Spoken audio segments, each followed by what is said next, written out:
علیہ السلام کو اللہ تبارک و تعالیٰ نے مبعوث فرمایا. ہر نبی کے پاس اللہ تبارک و تعالیٰ نے جبرائیل علیہ السلام کو بھیجا.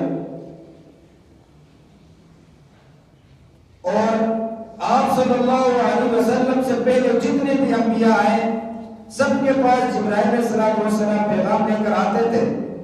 کسی نبی کے پاس 10 مرتبہ آئے, کسی کے پاس 20 مرتبہ, کسی نبی کے پاس 30 مرتبہ, کسی کے پاس 40 مرتبہ, کسی کے پاس 50 مرتبہ, لیکن 50 سے زیادہ کسی نبی کے پاس نہیں آئے سوائے موسیٰ علیہ السلام کے.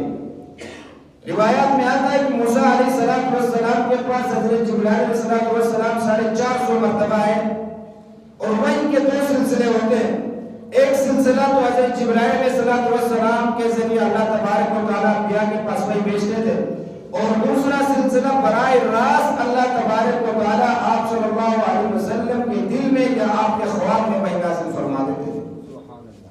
انبیاء علیہ السلام کا جو خواب ہوتا ہے وہ سچا ہوتا ہے, اور اللہ تبارک و تعالیٰ کی طرف سے وہ وحی ہوتی ہے.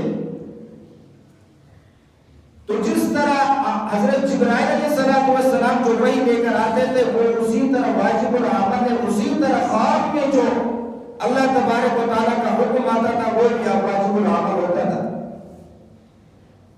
تو موسیٰ علیہ السلام کے پاس حضرت جبرائیل علیہ السلام 450 مرتبہ آئے, اور محمد رسول اللہ صلی اللہ علیہ وسلم کی جب باری آئی تو 23 سالہ دور نبوت میں 24,000 مرتبہ جبرائیل علیہ السلام آپ صلی اللہ علیہ وسلم کے پاس تشریف لاتے ہیں. سبحان اللہ. اور یہ خصوصیت بھی رسول اللہ صلی اللہ علیہ وسلم کو ملی کہ حضرت جبرائیل علیہ السلام کی خواہش ہمیشہ رہی کہ میں بار بار آپ صلی اللہ علیہ وسلم کے پاس جاؤں اور آپ صلی اللہ علیہ وسلم سے ملاقات کر لوں.